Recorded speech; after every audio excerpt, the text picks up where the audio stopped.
My car died at the worst possible moment, 40 miles from nowhere on Highway 87, with my father's funeral starting in 3 hours and no cell service for the last 10 miles.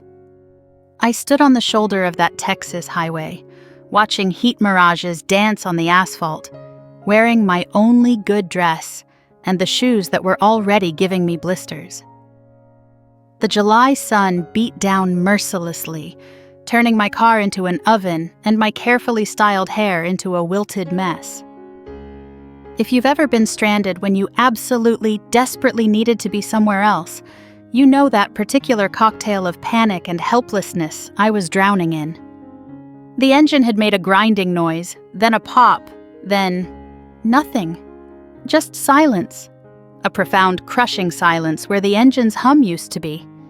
It was so quiet I could hear my own heart thumping a frantic rhythm against my ribs. The only other sound was the distant, indifferent buzz of insects in the tall grass. I'd tried the key 6 times, as if sheer desperation could resurrect a dead alternator. My hands were shaking. Not from the heat, but from the realization that I was going to miss it. Miss saying goodbye. Miss being there for Mom. Miss everything that mattered. I'd already cried all my tears the night before, so now I just stood there, dry-eyed and hollow, watching the empty road stretch endlessly in both directions. A hawk circled overhead, riding thermals I couldn't feel down here in the thick, still air. The funeral home was in Fredericksburg.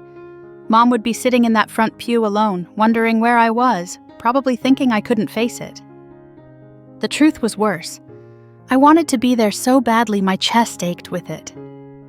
Just when the hopelessness felt like it might crush me, I heard it. A low, steady rumble behind me. Not the roar of a modern engine, but the kind of sound you feel in your bones before you see it. An old pickup truck rolled into view, slowing as it approached. It was the kind of truck that had seen better days, rust eating at the wheel wells, a spiderweb crack across the windshield, duct tape holding the side mirror in place. The door creaked open, and out stepped a man who looked like he'd stepped from a different era. Worn jeans, pearl snap shirt despite the heat, a straw cowboy hat that had seen actual ranch work. He was probably 70, with deep lines etched by sun and time, and hands that spoke of a lifetime of physical labor. "Engine trouble?" he asked, his voice carrying that unhurried drawl of rural Texas. I nodded, not trusting my voice. He walked over, his boots crunching on the gravel. "Mind if I take a look?" "It just died," I managed, made a grinding noise and died. He popped the hood, leaning in with the practiced ease of someone who'd looked under 1,000 hoods. The smell of hot metal and oil wafted up. After a moment, he straightened, shaking his head. "Alternator's gone," he confirmed. "And from the look of that belt, it took some other things with it. This isn't going anywhere today." The words hit like physical blows. I gripped the side of my car, the metal burning my palms. "I have to get to Fredericksburg," I said, my voice cracking. "I have to. It's my father's funeral. It starts at 2. Something shifted in his weathered face. He looked at me. Really looked. Taking in the black dress, the funeral program clutched in my hand, the desperation I was trying so hard to contain. "Fredericksburg," he said slowly. "That's a ways. I know it's too far, I know you can't—" I stopped, pressing my lips together hard. He was quiet for a long moment, looking down the road like he could see something I couldn't. Then he took off his hat, wiped his forehead with the back of his hand, and said, "My wife's buried in Fredericksburg. I know that drive." The words hung between us in the heavy air. "Get what you need from your car," he said finally. "I'll drive you." I stared at him. For a half-second, warning bells rang in my head. Stranger, isolated highway, vulnerable woman. But something in his eyes, in the gentle way he held his hat, in the mention of his wife, I knew I was safe. Sometimes desperation makes the choice for you, but sometimes you just know. "But that's 80 miles round trip. I can't ask—" "You didn't ask," he interrupted gently. "I offered. Now come on, time's wasting." I grabbed my purse and the folder with my father's eulogy. the one I'd rewritten 12 times and still wasn't sure I could read. As I climbed into his truck, the worn vinyl of the bench seat creaked in protest and released a scent of old leather, sun-baked dust, and faint coffee. Loose change rattled in the cup holder with each bump. A simple wooden rosary hung from the rearview mirror, clicking softly with the truck's vibrations.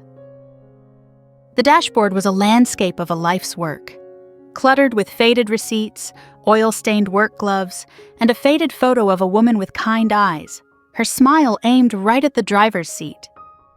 The radio played faintly. Classic country, buried under waves of static. "I'm Diane," I said as he pulled back onto the highway.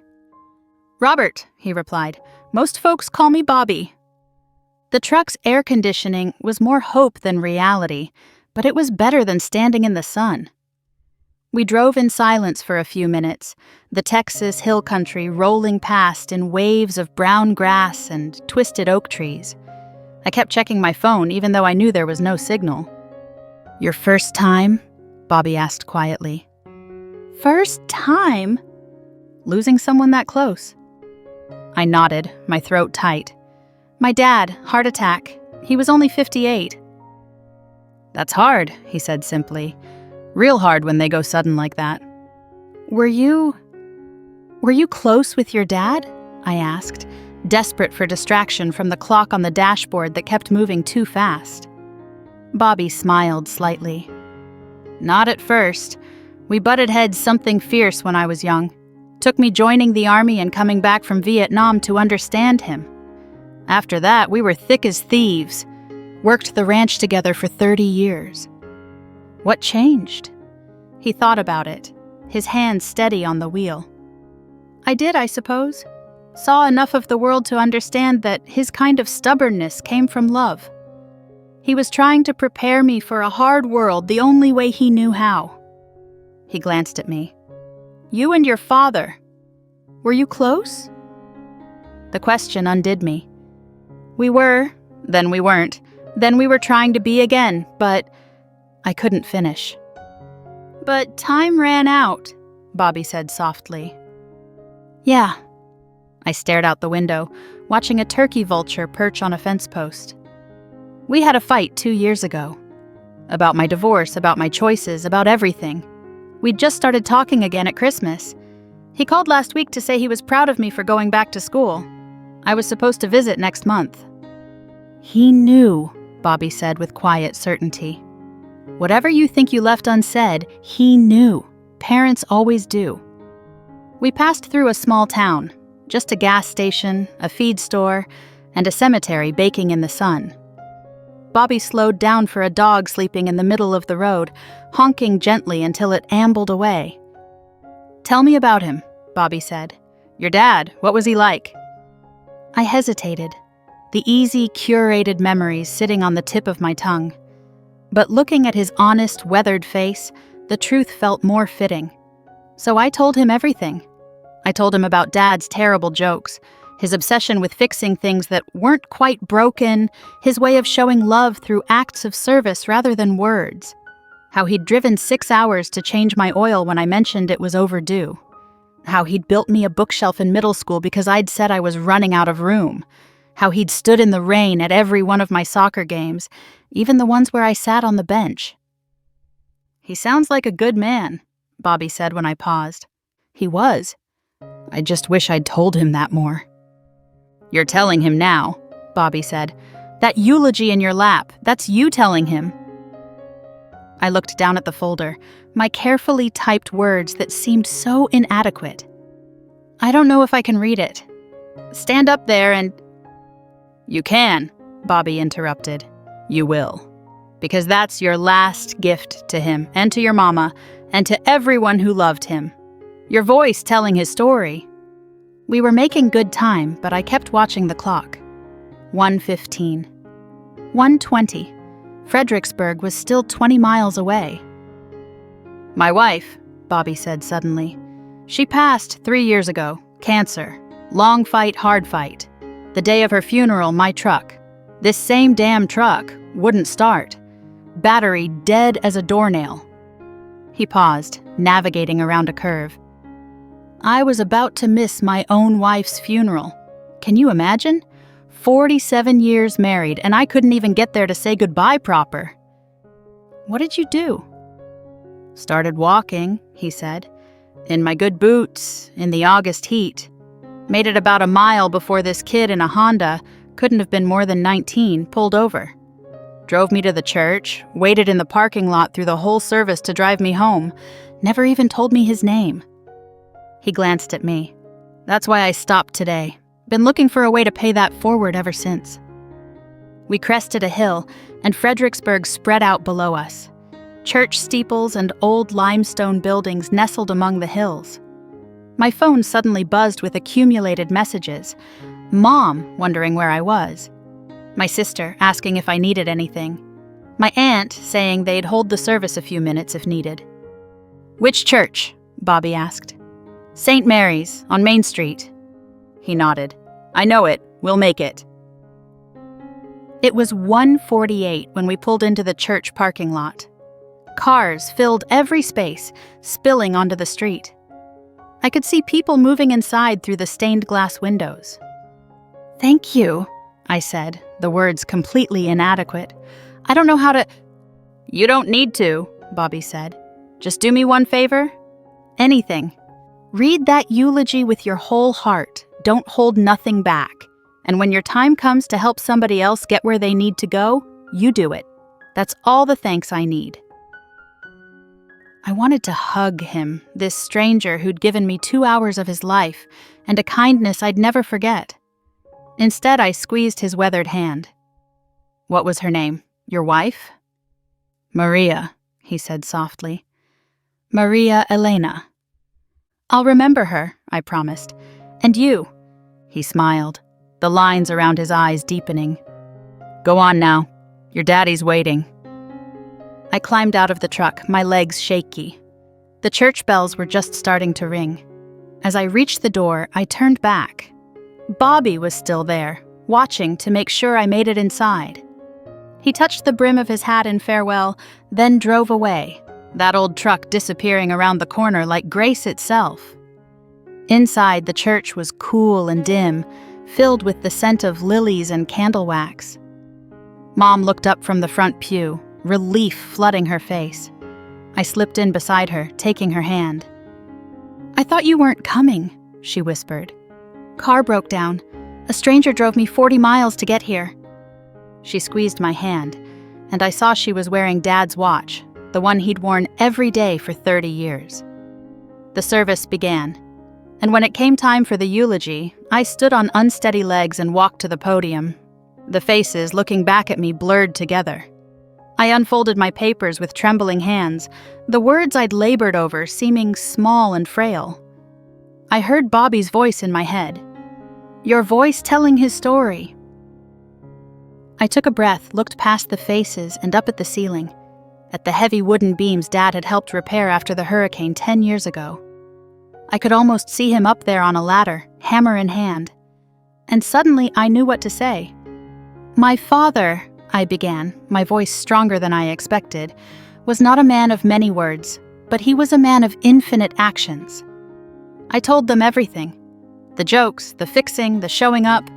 But I also told them about our fight, about the stubborn streak we both shared, about the reconciliation that had just begun. I told them about Bobby and the ride, about kindness from strangers, and how Dad would have done the same thing, probably while insisting on checking their oil first. He taught me, I concluded, tears flowing freely now, that love isn't always about saying the right words. Sometimes it's about showing up. Sometimes it's about fixing what's broken. And sometimes it's about giving someone a ride when they desperately need to get somewhere. After the service, after the burial, after the reception with its casseroles and careful conversations, I stood in the church parking lot with Mom. The sun was setting, painting the hill country in shades of gold and purple. Who was he? Mom asked. The man who drove you? Bobby, Robert. His wife is buried here, Maria Elena. Mom smiled sadly. Your father would have liked that. A stranger helping his daughter. He always believed people were basically good. He was right, I said.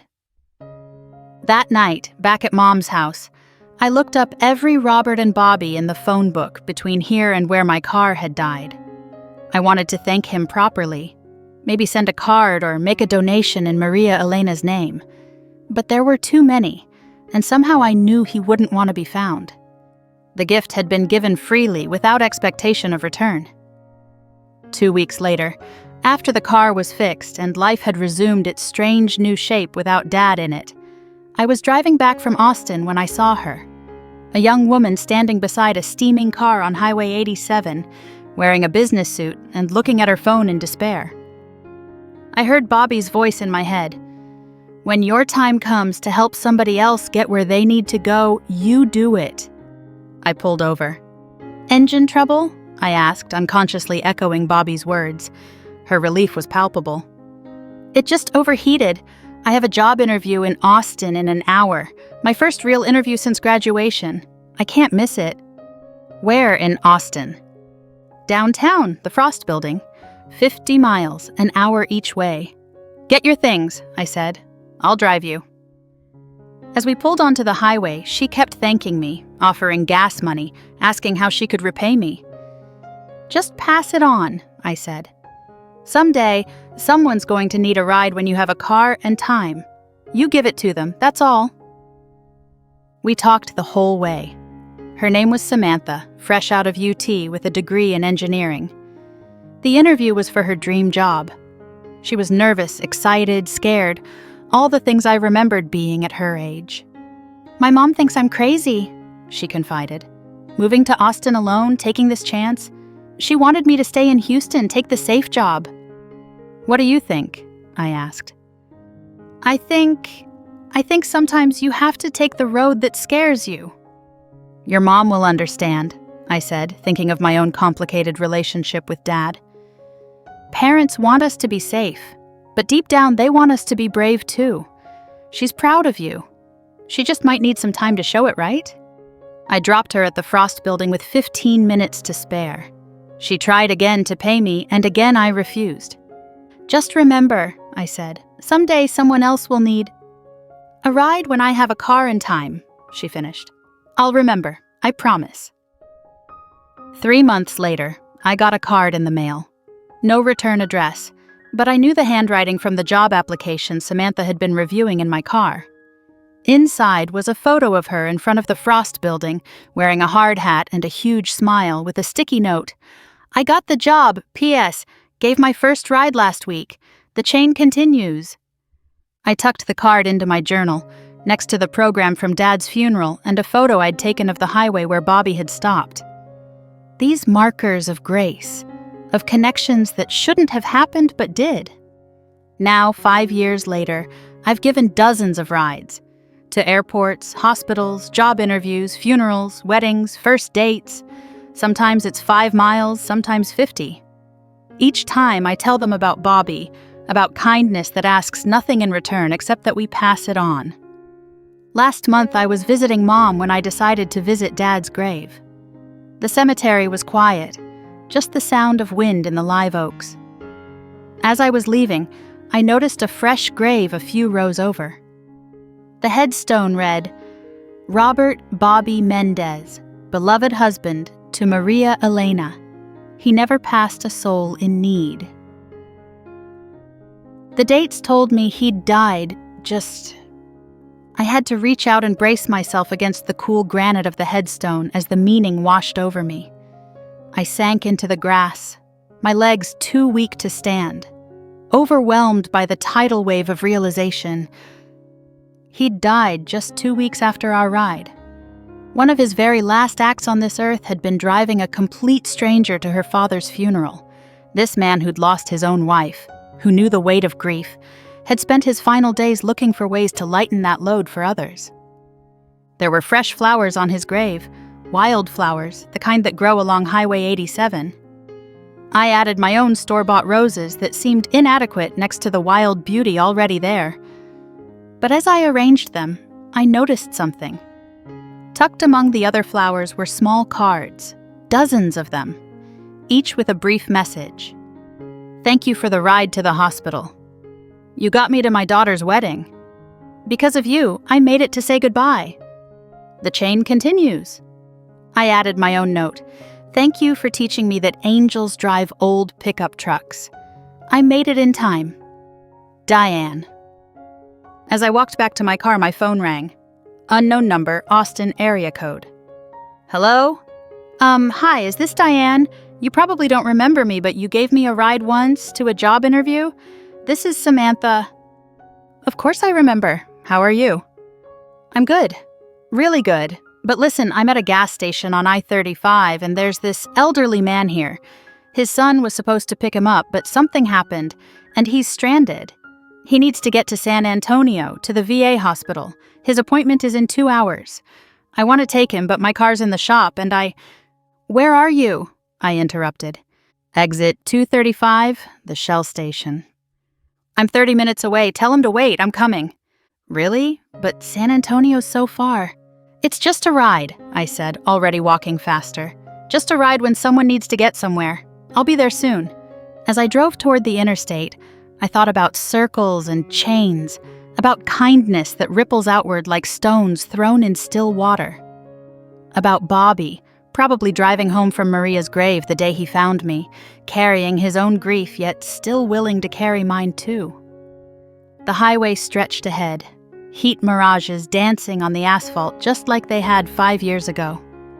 But now I knew what Bobby knew, that every mile driven in service of someone else's need is a prayer, a rebellion against indifference, a declaration that we belong to each other. Somewhere on Highway 87, another car would break down.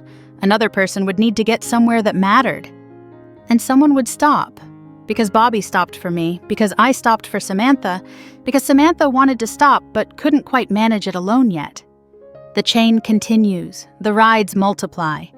And sometimes, if you're very lucky, you learn that the stranger who changed your life was just another link in an endless chain of ordinary people doing extraordinary things. Just giving rides, just getting folks where they need to go, just proving, 1 mile at a time, that grace shows up in dented pickup trucks and never passes a soul in need.